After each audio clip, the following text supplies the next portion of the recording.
Thank you, Jim, and thank you for this opportunity. I'll be speaking on leadership in the face of adversity.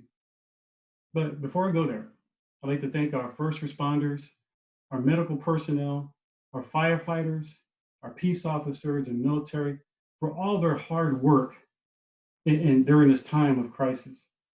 And you know what? Not to mention our unsung heroes that are working at the grocery stores, our construction workers, and our waste management people that are doing such a great job. They're keeping our lives moving in this time of crisis. Okay, well, let's talk about leadership in the face of adversity.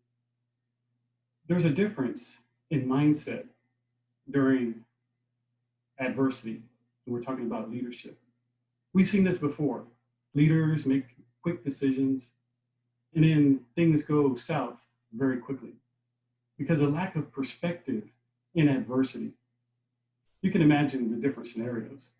We've seen it now. Hoarding of things, fear mongering, but we have to keep safety in mind.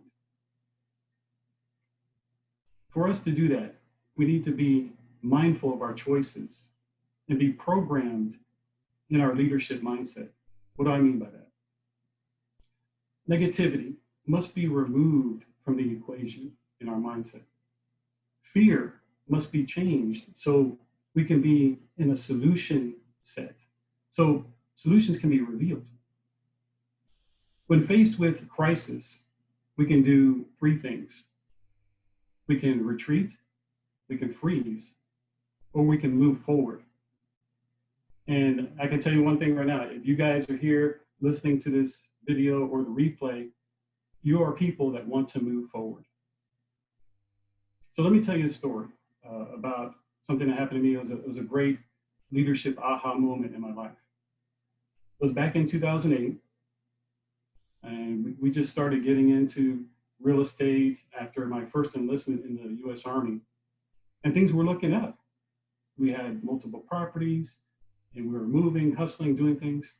But then in 2008, you know what happened? The bubble burst. I tell you what, it was a time for me to either retreat, to freeze, or move forward.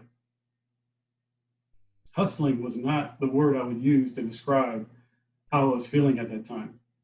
I was fighting for us to survive and digging deep to work 4 different jobs just to sustain the losses that we were incurring. But thank God we got out of that. We adapted. We learned from the experience. So to say all that, leadership takes action moving forward. So what can we do now? What can we do next? In our leadership mindset, we need to be solution-based, not fear-based. Again, in our leadership mindset, we need to be solution-based, not fear-based. So in a time of crisis right now, what are some of the actionable things that we can do? Well, let me just throw out some examples here. And I'm gonna use this term, it's called trimming the fat. You know, it's not an elegant term, but it's a term that we can use right now. It makes sense. So trimming the fat, what do I mean by that? Meaning, what are the unnecessary bills that we have right now that we can get rid of? Maybe what are some of the subscriptions that we're taking in that right now that we're not really taking advantage of, or is not contributing positively to our business? What about deferments? Personally, when I got out of the military, I just retired a month ago, and so I wanted to go into business, and now this happened. So I had to call my mortgage company and say, hey guys, you know what's going on right now, COVID and everything else like that. I'm not bringing in the income like I thought I would be. And I asked them for a deferment, and they did. And guess what? As business leaders too, you can talk to your landlords if you're paying rent on your building and your brick and mortar and say, hey, can I get a deferment? And I'm pretty sure they'll be happy to assist. And not to mention that they passed that stimulus. There might be some benefits in there for you on that you can take advantage of. So think about it. There are some things that we can trim so you can come out better on the other side of this pandemic. All right, so we talked about deferments, talking about subscriptions, talking about bills that we can cut out.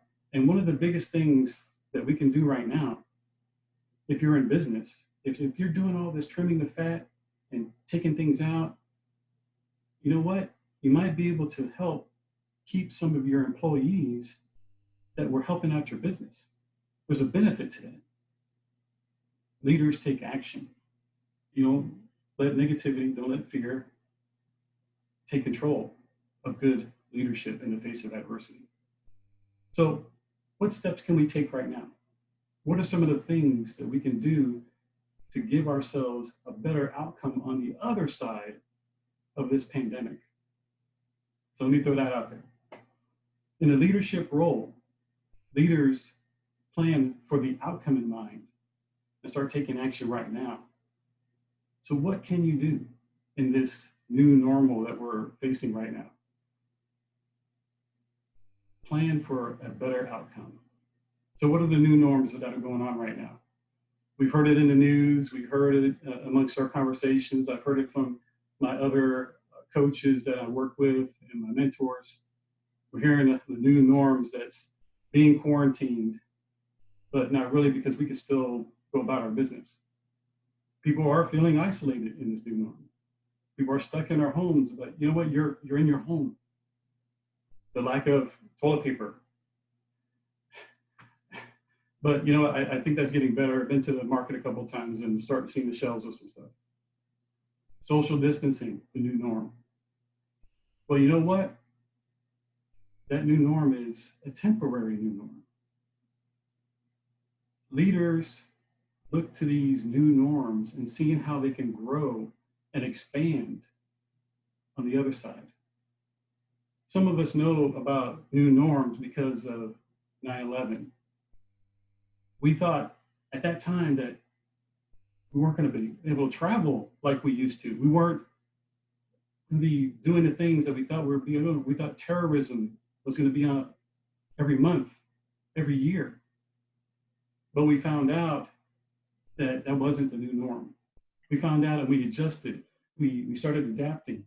And we did have some new norms that carried forward, like security measures and things like that. But we were still able to travel. We were still able to live freely with some security measures in place. Going back even further, 2008, beyond 2008, in 1992, Hurricane Andrew came through South Florida. I was living there at the time. That was a pivotal moment in my life, learning about leadership in adversity. Homes were destroyed. We had no water. We had no electricity. We had a hole in our roof. I thought at that time that was going to be the new norm. Thank God it wasn't.